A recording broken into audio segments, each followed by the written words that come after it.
E hoje eu gostaria de compartilhar com vocês sobre os segredos da multiplicação. Eu gosto de segredos, né? Falamos do segredo do grão e hoje nós vamos falar um pouquinho sobre os segredos da multiplicação. Multiplicação é uma palavra que a gente tem ouvido bastante nos últimos anos, especialmente quando a gente fala muito sobre discipulado, a gente fala sobre multiplicação. Discipulado é essa transferência de vida, essa reprodução espiritual, e nós precisamos de fato vivenciar multiplicação. Mas como nós falamos ontem, a multiplicação ela só pode ser um resultado natural de um discípulo de Jesus. E existe um texto na Bíblia maravilhoso, é uma história relatada nos 4 evangelhos, que é a multiplicação dos pães e peixes. A primeira multiplicação de pães e peixes, nos 4 evangelhos, então, João 6, não sei se você quer marcar aí nos 4 evangelhos, porque eu vou ler meio picado nos 4 evangelhos aí, então, João 6, Lucas 9, Mateus 14 e Marcos 6. João 6, Lucas 9, Mateus 14 e Marcos capítulo 6. Ou você só anota aí e vai acompanhando. Então, a gente vai trazendo algumas pinceladas desses textos e vamos construir essa história juntos, e a partir então dessa história que eu tenho certeza que você conhece, nós vamos pensar um pouquinho sobre os segredos da multiplicação. Esse milagre maravilhoso da multiplicação dos 5 pães e 2 peixes acontece diante de um cenário, e nós vemos esse cenário no Evangelho de Mateus, no capítulo 14, no verso 13, começa dizendo assim: ouvindo isso, Jesus retirou-se. Jesus retirou-se para um lugar deserto. Ouvindo o quê? O que tinha acabado de acontecer? Se você for ler versículos antes, você vai perceber que a narrativa nos conta a morte de João Batista. Alguém muito querido por Jesus, primo de Jesus. Jesus recebe essa notícia da morte de João Batista, que havia sido decapitado para suprir os caprichos de uma jovem. E Jesus recebe então essa notícia, e você imagina o quanto Jesus fica triste por causa dessa notícia que ele recebe. E o texto nos diz que Jesus, ele procura um lugar deserto, procura um lugar para estar sozinho. Afinal de contas, imagino que estava ali abalado com aquela notícia triste que recebera. Quando nós vamos ler a narrativa lá de Marcos, nós vamos ver um outro detalhe importante também, que acontece antes dessa multiplicação de pães e peixes.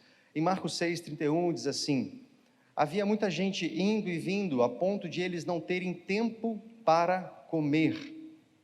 E Jesus lhes disse: venham comigo para um lugar deserto e descansem um pouco. Aqui os discípulos haviam sido enviados para pregar, para curar, eles haviam sido enviados com autoridade. O texto diz que eles estavam trabalhando tanto que eles estavam sem tempo até para comer. Imagina o cansaço dos discípulos, com tanta demanda, multidões seguiam Jesus, procuravam Jesus, estavam com eles, e era uma demanda muito grande, e os discípulos cansados, não tendo tempo nem para comer. E Jesus disse a eles: venham comigo para um lugar deserto e descansem um pouco. Então veja o cenário: Jesus aqui recebe uma má notícia e procura um lugar deserto para descansar, para ficar um pouco ali pensando. O texto diz isso, que ele queria um lugar deserto para ficar um pouco depois daquela má notícia. E os discípulos aqui cansados de tanto trabalho, eles estavam muito estafados, exaustos, e Jesus os chama para descansar um pouco. O que você faz quando você quer descansar um pouco? Nós, claro, todos aqui trabalham bastante, o Bira sempre fala, né? O pastor Bira fala desses líderes, né, de alto rendimento, de excelência que tem aqui nessa igreja, e tem mesmo, glória a Deus pela vida de vocês, e o exemplo que vocês são para nós, para a nossa igreja metodista. Nós nos inspiramos muito em vocês, naquilo que Deus está fazendo aqui nessa igreja, mas há um tempo que a gente precisa dar uma descansada, não é verdade? Nós precisamos aprender, inclusive, a trabalhar essa disciplina, a disciplina do descanso nas nossas vidas, e Jesus estava fazendo exatamente isso. Mas o que isso tem a ver com a multiplicação dos pães e dos peixes? Nós vamos ver aqui agora. No verso 13, voltando para Mateus, no capítulo 14, nós vemos então Jesus retirando-se para um lugar deserto, mas as multidões, ouvindo falar, saíram das cidades e seguiram a pé. Jesus pega o barquinho, tenta ir para um lugar deserto, mas as multidões ficam sabendo. Falou, Jesus foi para lá, vamos embora atrás dele. E o texto diz que a pé o pessoal começa a ir atrás de Jesus. No verso 14 diz, quando Jesus saiu do barco e viu grande multidão, o que diz aí na sua Bíblia? Teve compaixão deles e curou os seus doentes. Mas Jesus estava muito triste, os discípulos estavam cansados, eles estavam exaustos, eles mereciam descanso, sim ou não? Eles mereciam, tinham todo o direito de descansar um pouco. Mas Jesus olha a multidão foi a pé porque estava sedenta, precisava de algo e seguem Jesus, seguem os discípulos. E Jesus, quando vê aquela multidão, há algo no coração de Jesus que fala muito conosco. O texto diz que ele teve compaixão daquela multidão. E porque ele teve compaixão, ele amou aquelas pessoas, ele deixou o descanso dele, falou, discípulos, depois vocês descansam, agora vamos trabalhar.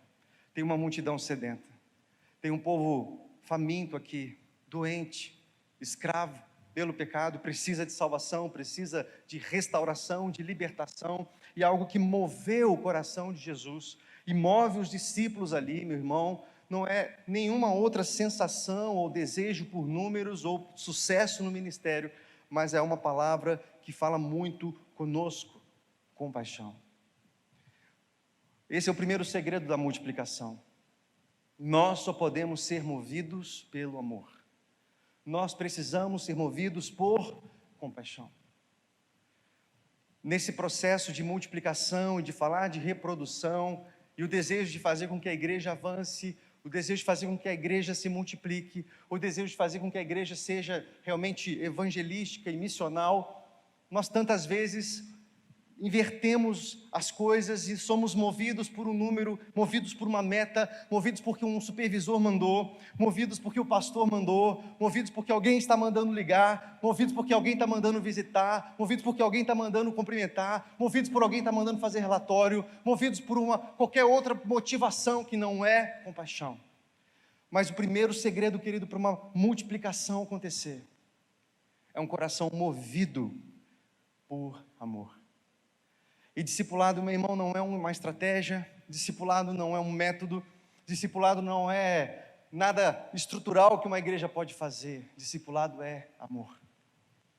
Discipulado é compaixão, onde alguém mais maduro caminha com outra pessoa no seu trajeto de crescimento espiritual, e nessa transmissão de vida passa paixão para ela, passa esse desejo de buscar o Senhor, passa realmente esse DNA de compaixão e de amor, e é isso que transforma vidas, e é esse DNA que a pessoa vai reproduzir, não porque alguém mandou, mas por causa de algo natural que acontece no nosso coração. Nós só podemos ser movidos pelo amor. O que é que tem te movido, meu irmão? O que faz você, na segunda-feira, ligar para os membros da sua célula?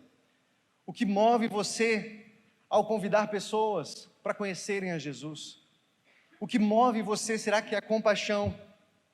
Ou você realmente está envolvido numa estratégia, num movimento celular, que faz com que a gente faça isso ou aquilo, e manda que a gente faça isso ou aquilo? O que está movendo você? Talvez uma boa oração que a gente possa fazer nessa manhã, numa conferência do discipulado, é orar: Pai, faz meu coração transbordar de compaixão, porque, queridos, nós temos uma multidão lá fora. Será que nós temos compaixão? Números de suicídio, de mortes, assassinatos, a violência, o desespero tomando conta das famílias hoje, pela pandemia, desemprego, crise sanitária global, econômica, famílias desempregadas, vivendo em extrema miséria. O que gera a igreja? Quem se importa? Quem se importa com essas pessoas? Jesus não teria multiplicado pães e peixes se primeiro ele não tivesse olhado com compaixão aquela multidão. Há um texto, não precisa abrir, em Colossenses, no capítulo 3, no verso número 12, diz assim: portanto, como povo escolhido de Deus, santo e amado, revistam-se de profunda compaixão, bondade, humildade, mansidão, paciência. Suportem-se uns aos outros e perdoem as queixas que tiverem uns contra os outros. Perdoem como o Senhor lhes perdoou. E acima de tudo, porém, revistam-se do amor, que é o elo perfeito. O que é isso aqui, meu irmão? Isso aqui é o fruto do Espírito: amor, alegria, paz, longanimidade, benignidade, bondade, fidelidade, mansidão, domínio próprio. Isso é gerado pelo Espírito em nós. Revistam-se, sejam abraçados, amarrados de profunda compaixão. Esse é o primeiro segredo, meu irmão. Se essa igreja deseja de fato viver ainda mais multiplicação, ainda mais reprodução, a sua célula, a sua vida espiritual, meu irmão, nós só podemos ser movidos por compaixão. Se você está sendo movido por uma meta, se você está sendo movido porque tem alguém no seu pé falando que você precisa multiplicar, ou que você precisa fazer isso, ou precisa fazer aquilo, precisa convidar alguém, precisa ligar para alguém, nós precisamos parar e falar: Pai, me ajuda, faz brotar em mim esse amor, porque isso não vem de mim, vem do Senhor, é fruto do Espírito. E, meu irmão, é por isso que nós precisamos estar enxertados na videira. Eu vi uma ministração semana retrasada numa conferência de um instituto, né, que trabalha com igrejas que estão trabalhando no discipulado, do reverendo Edmond Chan, de Singapura. E ele contou uma história bem interessante do super-homem que pega a namorada dele, eu não lembro o nome dela. Quem lembra o nome dela? Lois Lane. E começa a levar voando. E aí ela, no início, começa a ficar com muito medo, né? E aí chega um momento que ela já começa a ficar mais confiante naquele voo e começa a dar só a mão para o super-homem, e chega um momento que ela só dá o dedo para o super-homem, e depois, quando ela desconecta do super-homem, ela começa a cair, e ela começa a desabar, e ele vai lá e salva ela. E o Edmond Chan, o reverendo que tem realmente inspirado a muitas nações sobre o discipulado, ele fala que discipulado é estar com Deus. Quando nós nos desconectamos dele, nós caímos profundamente. O discipulado é um processo de caminhar com Deus, porque é Ele quem produz em nós compaixão e amor pelas pessoas. Será que você está conectado com o Senhor? Será que é Ele quem tem te levado e realmente trabalhado? Cada atividade que você faz na igreja, você está sendo movido por um movimento, por estratégias e modelos. Há um texto do Rick Warren, um livro que certamente você já leu, Uma Vida com Propósitos. Ele fala assim: o verdadeiro amor coloca as necessidades dos outros antes das suas próprias. Olha que doideira isso aqui é muito louco, né, gente? As necessidades dos outros antes das minhas. Faz do problema do outro um problema meu. Doa sem garantias de receber algo em retribuição, dá aos outros o que precisam e não o que merecem. Apesar de ser capaz de despertar intensas emoções, não é apenas um sentimento, é uma escolha, uma ação, um comportamento. Amar é sacrificar-se pelos outros. Amar não é um sentimento, embora envolva sentimento, mas amar envolve compromisso, compromisso envolve serviço, serviço envolve sacrifício. Eu não sei se você está anotando, mas anota isso. Amor, querido, envolve compromisso, e compromisso envolve serviço, e serviço fala de sacrifício. Se você fala que ama, mas não se propõe a se sacrificar, a se semear, a se doar, meu irmão, há algo errado conosco, há algo errado com a igreja. Se você tem dificuldade de repartir seus recursos financeiros, seus bens materiais, o seu tempo, a sua energia, a sua família, o que você tem, há algo errado, porque amor fala de compromisso, fala de serviço, fala de sacrifício, e nós como igreja só podemos ser movidos por amor, só podemos ser movidos por compaixão, porque o que passa disso, meu irmão, é canseiro e enfado. Por que nós temos igrejas com líderes cansados, sobrecarregados? Estão sendo movidos por amor, por um sentimento, na verdade, que eles tentam produzir artificialmente dentro deles, onde o que nós precisamos é estar conectados na videira, enxertados na videira. E Jesus disse: se você estiver enxertado na videira, você vai dar muito fruto. Sem mim vocês não podem fazer nada. Mas como a gente viu ontem, para estar enxertado nessa videira, meu irmão, nós precisamos nos render completamente. Amor envolve compromisso, serviço e sacrifício. A Bíblia fala desses mandamentos recíprocos. Não sei se você já ouviu falar disso. Nesse texto de Colossenses que nós lemos, aqui há alguns uns aos outros. A Bíblia tem 28 mandamentos recíprocos, ou 28 mandamentos uns aos outros. Eles aparecem mais de 60 vezes no Novo Testamento. Cuidar uns dos outros, edificar uns aos outros, exortar uns aos outros, amar uns aos outros, perdoar uns aos outros. São 28 mandamentos recíprocos. Como é que você tem vivido esses mandamentos, meu irmão? Amar ao Senhor, mas amar o próximo. Será que os problemas deles são seus também? Como é que você se relaciona com essas pessoas, atendendo às necessidades dela? A Bíblia conta a história de Epafrodito. A história de Epafrodito é uma história muito interessante lá no livro de Filipenses, no capítulo 4. No capítulo 2, ele já começa a falar dessa oferta da igreja de Filipos para atender a necessidade do apóstolo Paulo, que estava preso e de fato passava, como nós vimos ontem, uma série de necessidades. E a igreja de Filipos não mandou uma cartinha para o apóstolo Paulo dizendo assim: estamos orando por você, fique firme. Não, a igreja de Filipos não fez isso.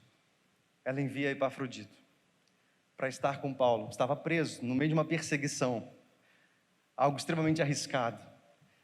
Epafrodito faz uma viagem de 1.300 quilômetros para estar com Paulo. Uma viagem que pode ter demorado até 2 meses para ele poder atender a necessidade do apóstolo Paulo.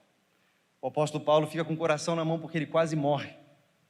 O texto lá no capítulo 4 diz que Epafrodito quase morre. Ele estava com muito temor realmente de mandar uma notícia de uma morte, por exemplo, de um homem que a igreja tinha enviado para suprir as necessidades. Sabe por quê, querido? Suprir as necessidades envolve amor.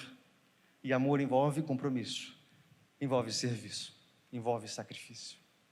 Se o amor da igreja, querido, não tem envolvido essas coisas, nós precisamos parar e falar: Deus, tem misericórdia de nós. Brota em nós um amor que deseja servir essa geração, um amor que deseja se sacrificar, dar mais, não guardar para nós, não reter. E tantas vezes nós recebemos pessoas e vem cá, vamos orar por você. Ou mandamos uma mensagem: estamos orando por você. E glória a Deus, né? Orar é uma coisa, está em ordem, né? É muito importante orarmos, mas irmãos, nós poderíamos fazer bem mais. Semana passada um irmão da igreja ficou muito ruim de Covid, e a igreja ficou muito abalada, porque o nosso líder da intercessão lá, ele literalmente quase morreu. Ele ficou muito, muito mal. A igreja se mobilizou em oração, e glória a Deus, ele recebeu alta, voltou para casa, e depois foi ao médico com uma receita médica, e ele estava desempregado, a esposa também, com um filho pequeno, uma filha adolescente, com muitas dificuldades. A gente pegou, aqui, dá essa receita para nós, a gente vai resolver seu problema. Aí quando a gente coloca lá na internet para ver o valor, eu falei: misericórdia, é esse valor mesmo? Com certeza, isso envolve o nosso amor de verdade, porque amor envolve compromisso, serviço e sacrifício. Às vezes a gente não quer tirar uma parte da gente, e como nós falamos tanto ontem, não vou ficar repetitivo, mas a gente quer se preservar. Não, mas esse dinheiro era para a reforma da casa. Não, mas esse dinheiro tinha planos para fazer uma viagem. Não, mas esse dinheiro tinha planos para fazer esse investimento. Que tipo de discípulo nós somos, querido irmão, querida irmã? Eu falei desse versículo para vocês ontem, quero repetir, 1 João 3,16. Nisto conhecemos o amor, que Cristo deu a sua vida por nós, e devemos dar a nossa vida pelos nossos irmãos. Cristo deu a vida por nós, mas nós devemos dar a vida pelos nossos irmãos. Eu li um livro chamado A Revolução do Discipulado, um livro pequenininho assim, bem antigo, não sei quantos aqui já viram esse livro. Ele é um livro de 1977. Eu vi alguém fazendo uma resenha no YouTube, comprei e fiquei muito constrangido, quebrantado com esse livro do George Verwer. Eu quero ler 2 parágrafos para vocês aqui sobre esse livro, A Revolução do Discipulado. Ele fala o tempo inteiro da revolução do amor. Olha o que ele diz: Jesus entregou a sua vida por nós, morreu por nós, ele fez algo. Ele não se sentou na sua glória a cantar: ó terrestres, eu vos amo, sei que sois meus. Não, não foi assim que ele fez. Isso é o que nós fazemos. Sentamos-nos em nossos cultos e cantamos: meu Jesus, eu te amo. E no entanto, muitas vezes não falamos com a pessoa que está no banco ao nosso lado. Qualquer pessoa que consiga cantar isso sem sair desse culto para mostrar amor na sua vida, passou por uma pantomima religiosa, a qual é um insulto a Deus Todo-Poderoso. Absolutamente, eu estou convencido de que o mundo nunca será evangelizado, a menos que experimentemos o amor de Deus em nossos corações, uns para com os outros. O mundo nunca vai ser evangelizado se nós não experimentarmos esse amor sacrificial um pelos outros. E aí, esse outro parágrafo me constrange, ele diz assim: nós somos uns falsos. Nós somos uns falsos. Se eu lhe disser: irmão, gostaria que você distribuísse folhetos essa noite e dar-lhe-ei $1 por folheto, quantos folhetos você distribuiria? Se eu lhe dissesse que daria $1.000 para cada alma que trouxesse aos pés de Cristo, acha que iria estudar um pouco mais acerca de ganhar almas? Mas diga-me, quem pode avaliar uma alma? O que nos move, meu irmão? Isso me constrange, eu não sei você, mas isso me constrange. Se nos dessem recursos financeiros, ele fala $1.000 por pessoa que nós trouxéssemos à igreja, por exemplo, quantas você traria hoje à noite? Agora, quanto custa uma pessoa? O que move o nosso coração é compaixão? Quem é o nosso Senhor? Mamon? Esse é o primeiro segredo, querido, de uma multiplicação. Nós só podemos ser movidos por amor. Vamos continuar lendo? Porque foi isso que moveu o coração de Jesus quando ele viu aquela multidão. Em João 6, verso 5, levantando os olhos e vendo uma grande multidão que se aproximava, Jesus disse a Filipe: onde compraremos pão para esse povo comer? E fez essa pergunta apenas para pô-lo à prova, pois já tinha em mente o que ia fazer. Filipe lhe respondeu: 200 denários não comprariam pão suficiente para cada um recebesse um pedaço. Outro discípulo, André, Simão, irmão de Simão Pedro, tomou a palavra e disse: aqui está um rapaz com 5 pães de cevada e 2 peixinhos, mas o que é isso para tanta gente? Aquela multidão, a Bíblia fala de 5.000 homens, fora mulheres e crianças, era uma multidão de pelo menos 10.000 pessoas. Jesus levanta os olhos e faz essa pergunta aqui, né? Ele já sabendo o que ia fazer, mas ele faz uma pergunta: como é que a gente vai comprar pão para esse povo comer? Como é que a gente vai comprar pão para alimentar essa multidão? Olha a pergunta de Jesus, para dar uma cutucada em Filipe. Mas aí Filipe falou: Senhor, está de brincadeira, 200 denários não daria para esse povo comer? A gente nem dinheiro tem. 200 denários, 200 dias de trabalho de uma pessoa, um denário era equivalente a um dia de trabalho, 200 denários não daria para esse povo comer um pedaço. Você está de sacanagem, Jesus? Como é que a gente vai comprar? Como é que a gente vai comprar pão para esse povo? E aí André, meio como quem diz: Senhor, tem 5 pães e 2 peixes aqui só, não tem nada, o que é isso para essa multidão? Aqui nós vemos o segundo segredo da multiplicação. E o segundo segredo é: nós temos tudo para realizar a obra, porque não tem a ver conosco, tem a ver com Ele. Talvez você diga: Senhor, o Senhor quer trabalhar na minha vida, mas olha para mim, eu não tenho nada. E talvez o Senhor tenha feito uma pergunta para nós como igreja: como é que eu vou alimentar essa multidão em Campo Grande? Como é que nós vamos alimentar tantos famintos, pessoas sedentas, morrendo, indo para o inferno? Talvez você olhe para nós, ou olhe para a estrutura da igreja, olhe para a sua estrutura, para a sua célula e questione: mas não é nada, como é que a gente pode resolver esse problema? E aqui Jesus está ensinando os discípulos uma lição muito preciosa, e ensinando a nós também, que nós já temos tudo para realizar a obra dele. Ele poderia multiplicar pães do nada, sim ou não? Ele não precisava de pouquinhos pães e pouquinhos peixes para fazer isso. Ele poderia do nada multiplicar pães e peixes e do nada alimentar aquela grande multidão, mas ele preferiu usar aquilo que os discípulos tinham. E, meu irmão, você precisa entender isso. Ele deseja trabalhar com o que você tem. E o que é que você tem? O que é que está nas suas mãos? Essa noite é uma noite de entregar os nossos 5 pães e 2 peixes para ele fazer uma poderosa multiplicação.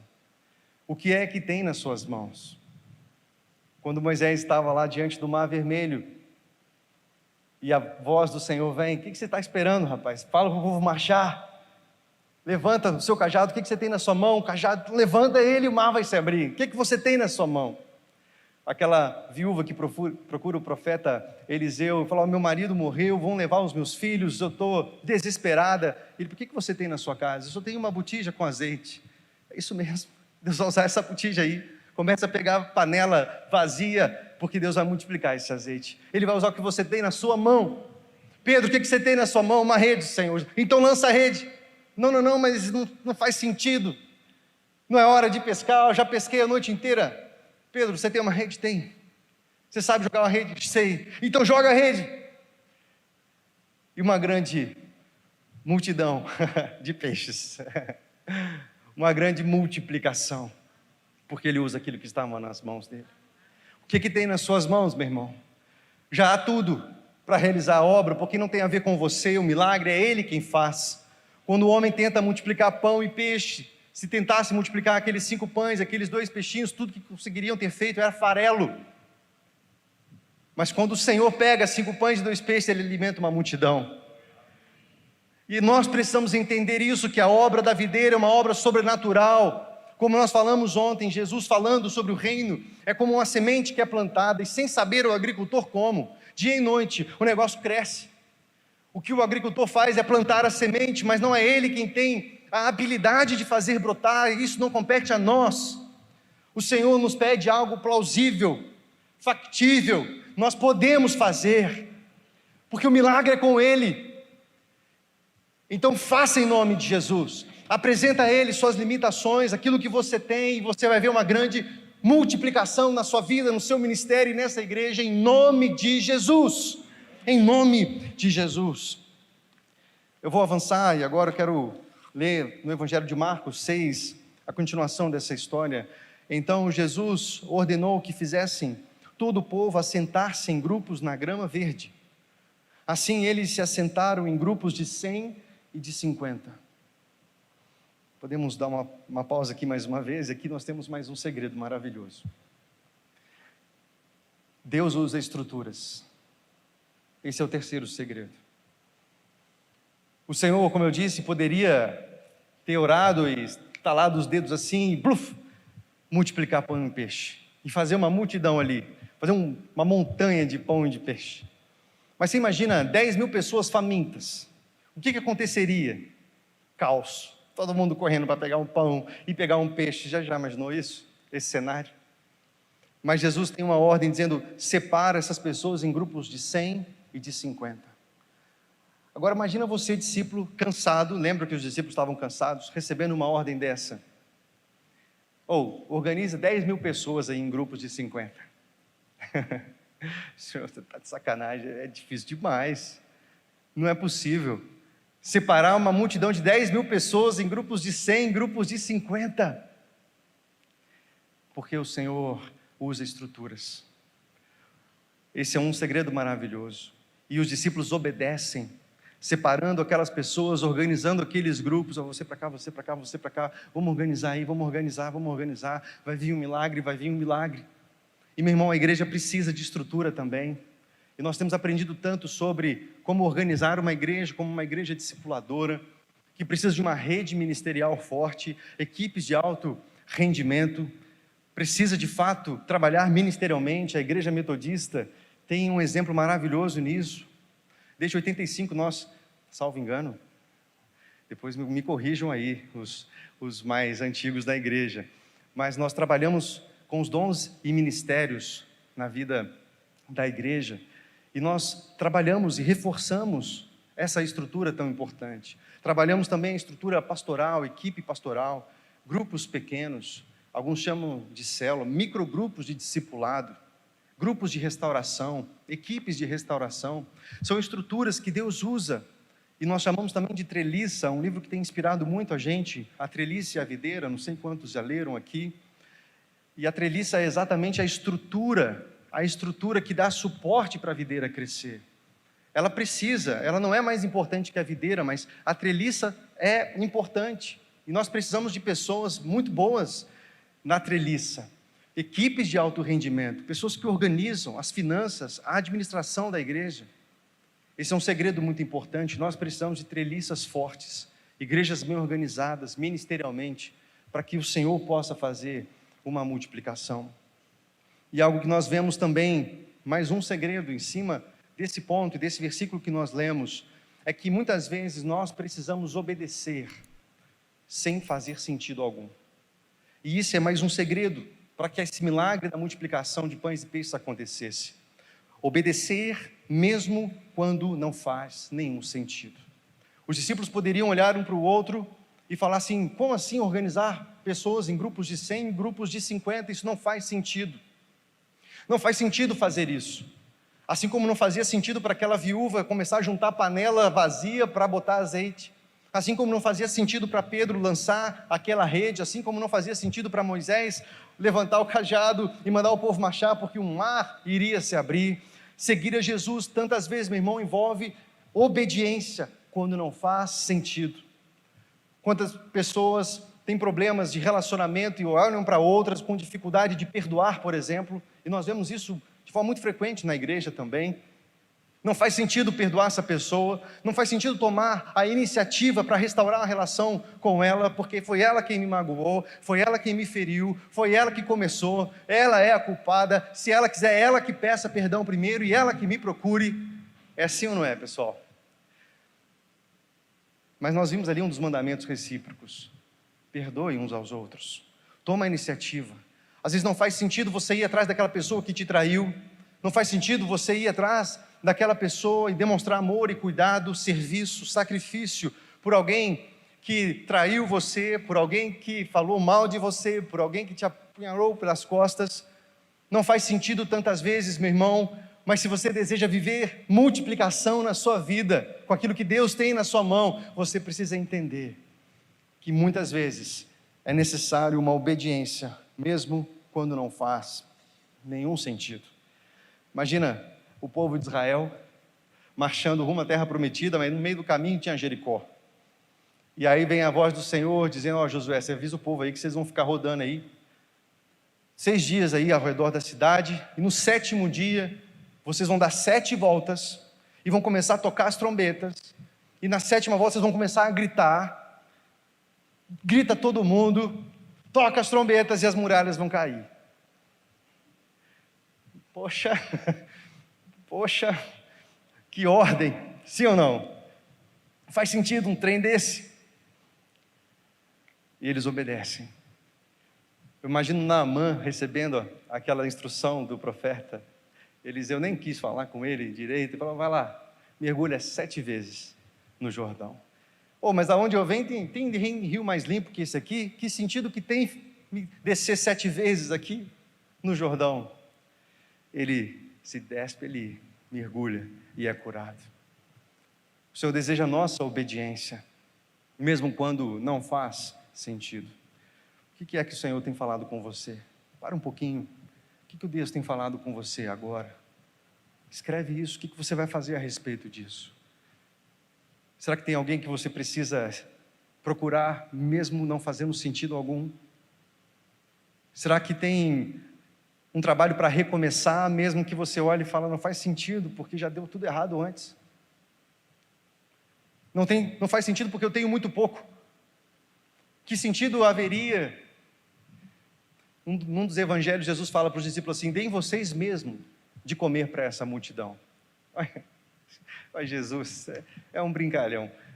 10.000 pessoas estão falando para a gente alimentar essa multidão.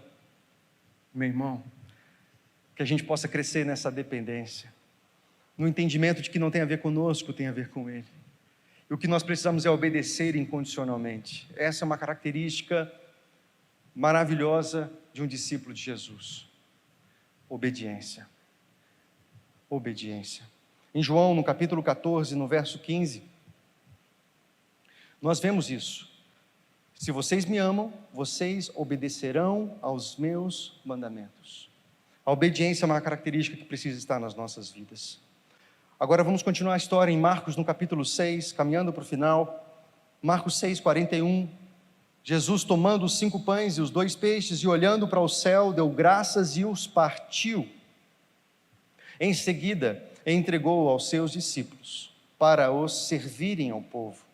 E também dividiu os 2 peixes entre todos eles. Eles reúnem aqueles 5 pães e 2 peixes. Eles organizam a multidão em grupos de 50, em grupos de 100. E agora é a hora do milagre. Quem ora e quem parte os pães e reparte ali os peixes, não foram os discípulos. Aqui é a hora de Jesus agir. O sobrenatural é só com Deus. Esse é o 5º segredo, querido. O sobrenatural é só com Deus. O que nós precisamos fazer é realmente plantar, é regar, mas quem traz o crescimento é o Senhor. Saiba que o Senhor tem te chamado para agir, para servir ministerialmente, pastoralmente, na sua célula, no seu microgrupo, num lugar de cuidado onde o Senhor tem te colocado. Mas, meu irmão, é um lugar de milagre, do crescimento, do sobrenatural que só Deus pode fazer. Como eu disse a você, e essa frase eu gosto demais, quando nós tentamos multiplicar pão, nós só fazemos migalhas.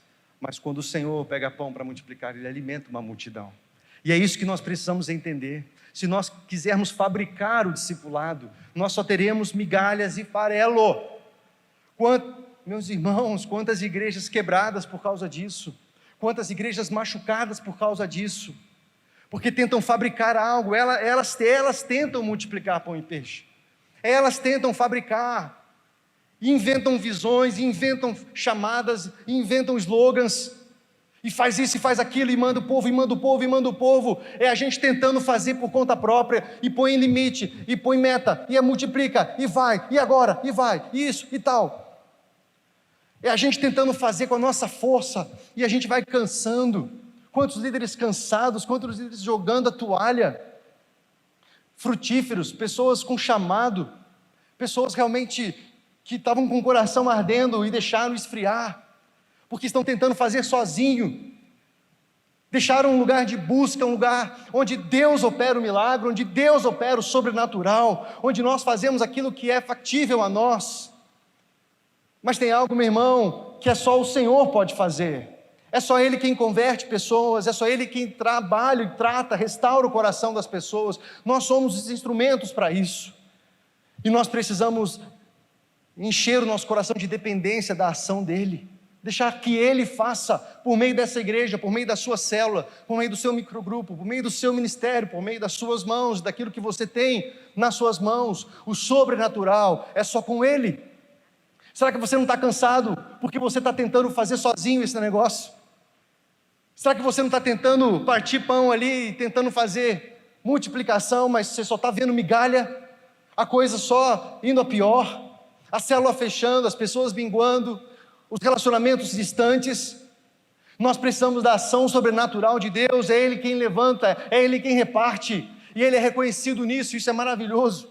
No caminho de Emaús, Lucas 24, quando eles não reconhecem Jesus ressurreto, mas quando Jesus parte o pão, eles reconhecem. Eu fico imaginando quantas vezes Jesus fez isso na frente dos discípulos. Eles só reconheceram, as escamas caíram quando Ele repartiu o pão. E Jesus ensinando que só Ele pode operar esse milagre. O sobrenatural é só com Deus. Há um outro segredo, penúltimo, está acabando, tá bom? O penúltimo segredo, o 6º segredo, e aqui eu vou ser bem rapidinho, já falei um pouco sobre isso ontem, é que nós reproduzimos aquilo que nós somos. O que multiplicou pão, querido? Pão. O que multiplicou peixe? Peixe, sim ou não? Os 5 pães geraram pães para a multidão. Os 2 peixinhos geraram peixes para toda aquela multidão. Nós reproduzimos aquilo que nós somos. É por isso que eu falei para vocês, e isso você precisa anotar. Se você quer reproduzir discípulo, você tem que ser discípulo. Não queira fazer discípulo sem ser discípulo. Não queira ir sem antes estar. Não queira fazer Jesus conhecido sem antes conhecê-lo. Nós reproduzimos aquilo que somos, para o bem e para o mal. E quantas vezes nós temos células que reproduzem pessoas doentes, porque o líder está doente. Nós reproduzimos aquilo que somos. Nós reproduzimos iguais, para o bem e para o mal. E se você deseja reproduzir discípulo, meu irmão, fazer discípulo, cumprir Mateus 28:19, nós precisamos ser em primeiro lugar. E por último, esse último segredo é quando Jesus vai ali e parte o pão. Isso está em Lucas 9:16 também. Tomando os 5 pães e os 2 peixes, olhando para o céu, deu graças e partiu. Em seguida os entregou para que os discípulos servissem ao povo. O pão foi partido. Meu irmão, Jesus não precisava ter feito isso. Parou para pensar? Jesus não precisava ter feito isso. Ele simplesmente, tem 5 pães e 2 peixes aí, ótimo, começa a distribuir para o povo. E sobra 12 cestos, né? Da onde surgem esses cestos, eu não sei. É um milagre poderoso. Mas ele poderia, começa a distribuir aí. Mas ele não, ele reparte. É para mostrar, meu irmão, que não existe multiplicação sem ser partido. Não existe multiplicação sem morte. Não existe multiplicação sem entrega. E como nós falamos ontem, você está disposto a ser partido? Você está disposto a realmente, nas mãos do Senhor, ser quebrado, quebrantado, a encarar um lugar de renúncia, para poder viver multiplicação na sua vida? Como nós dissemos ontem, João 12:24, se o grão de trigo não cair na terra e não morrer, permanecerá ele só. Como é que ele vai frutificar? Quando ele morrer. Jesus parte o pão. Na ceia, ele parte, ele está dizendo, olha, eu estou indo para a cruz. E vocês, todas as vezes que vocês comerem o pão, se lembrem disso. O pão foi partido, eu fui moído, eu morri naquela cruz. Como George Welber fala no livro, Jesus não ficou na glória dizendo, terráqueos, eu amo vocês. Olha só, sabe, fazendo aqueles coraçõezinhos assim, olha só, eu amo vocês. Não. O amor gera sacrifício. O amor gera serviço. O amor gera compromisso, atitude concretas, atender às necessidades. E nós tantas vezes temos um cristianismo que ficamos fazendo coraçãozinho para o Senhor. Nós chamamos Senhor. E cantamos isso, nossa, é uma maravilha, a gente até chora, sim ou não? Mas não conversa com quem está do lado. Vivemos para nós, afundados nos nossos projetos pessoais. Qual é o limite, querido?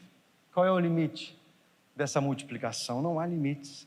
João 6,12, depois que todos receberam o suficiente para comer, disse aos seus discípulos, ajuntem os pedaços que sobraram, que nada seja desperdiçado. Então eles ajuntaram e encheram 12 cestos com pedaços dos 5 pães de cevada deixados por aqueles que tinham comido. E ainda sobrou, querido. 10.000 pessoas se alimentam de 5 pães e 2 peixes. É obra de Deus, é milagre. Entenda isso, multiplicação é obra sobrenatural de Deus. Mas Ele quer os seus 5 pães e os seus 2 peixes. Ele deseja que você apresente a Ele, que você se posicione. Não há limites, meu irmão, para aquilo que Deus tem a fazer sobre a tua vida, por meio da sua vida. Mas há um lugar de entrega, você precisa ser semeado. Você precisa priorizar isso. E colocar isso como realmente o seu maior tesouro, a sua maior prioridade. Você não tem ideia daquilo que Deus vai fazer por meio da sua vida e por meio dessa igreja. O que nós vivemos hoje é só migalha ainda. O Senhor tem muito mais. Nós não vimos nada, amém, queridos? O que Deus vai fazer, quantas igrejas vão ser plantadas, missionários que vão para as nações. Mas isso só vai acontecer se nós olharmos para a multidão com compaixão em primeiro lugar. Se nós olharmos para essas pessoas e tivermos no nosso coração algo movendo aquilo que moveu o coração de Jesus. Eu quero finalizar com uma história, Radacinha, por favor. Há uma história que eu ouvi também do reverendo Edmond Chan, que me impactou, me marcou demais. Eu gostaria que você ouvisse com atenção. Isso se passa em 1940. Em 1940, um grupo de estudantes de teologia dos Estados Unidos viaja para a Inglaterra por um período ali de excursão, para conhecer um pouco do avivamento que houve no século XVIII lá na Inglaterra, um que nós conhecemos muito bem, amém, queridos? Com John Wesley, principalmente, um dos precursores desse movimento avivalista ali, do movimento metodista, que impacta não só a igreja, mas principalmente fora da igreja, as necessidades das pessoas lá fora. Esse foi o alcance do movimento metodista e do avivamento na Inglaterra no século XVIII. E esse grupo de estudantes então vai visitando ali alguns lugares importantes, marcantes naquele movimento, e eles param na casa de John Wesley. E aquele grupo de estudantes, eles visitam a cozinha de John Wesley, onde John Wesley fazia suas refeições, eles ficam maravilhados com aquilo. Depois eles vão para um lugar onde John Wesley fazia os seus estudos, tinha a sua escrivaninha, os livros ainda bem conservados ali, e eles ficam impactados com aquele lugar. E aí chegam no quarto de John Wesley. No quarto de John Wesley, eles reparam que no piso, perto da cama, do lado da cama, tinha 2 afundados assim, e o carpete tinha esses afundados também. E o professor diz: aqui é onde John Wesley passava horas e horas orando. Ele orava horas e horas diariamente nesse lugar. E tinha marca, tem a marca no chão desse lugar no quarto de John Wesley. Ele termina a exposição, fala um pouco mais sobre aquele lugar e fala: pessoal, terminou nossa visita guiada aqui, vamos voltar para o nosso ônibus. Eles retornam para o ônibus e o professor vai contar os alunos e percebe que estava faltando um aluno. Estava faltando alguém ali. E aí ele diz: olha, fiquem aqui que eu vou lá ver onde que está esse aluno que está faltando. Ele entra de volta na casa, procura na cozinha, não encontra ninguém ali. Ele vai naquele aposento de estudos de Wesley e não vê ninguém ali. Mas quando ele vê e entra no quarto de John Wesley, aquele aluno estava ali prostrado, ajoelhado no mesmo lugar, com os joelhos no mesmo lugar em que John Wesley orava. O professor se aproxima e percebe que aquele aluno, chorando, orava: Senhor, faz de novo. Senhor, o Senhor faria de novo. Faz de novo, Senhor, por meio da minha vida. Faz de novo, Senhor, faz de novo. Faz de novo esse avivamento, usa a minha vida. Faz de novo, faz de novo. O Senhor faria de novo. E aquele professor toca o aluno e fala: olha, a gente precisa ir, está na hora de ir embora. E naquele momento, Billy Graham se levanta e vai para o ônibus se juntar com os outros alunos. O Senhor fez de novo.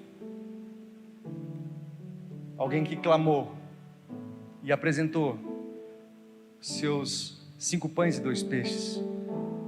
Eu quero saber, meu irmão, se hoje você deseja fazer essa oração também. Senhor, faz de novo. Eu sei que o Senhor é um Deus de multiplicação, mas não é uma história bíblica para eu ler e contar para os meus filhos e netos. Faz de novo, Senhor. Multiplica, Senhor. Multiplica os 5 pães e os 2 peixes. Multiplica a minha vida. Faz de novo, Senhor. Você pode ficar em pé, querido. Vamos orar. Vamos buscar o Senhor.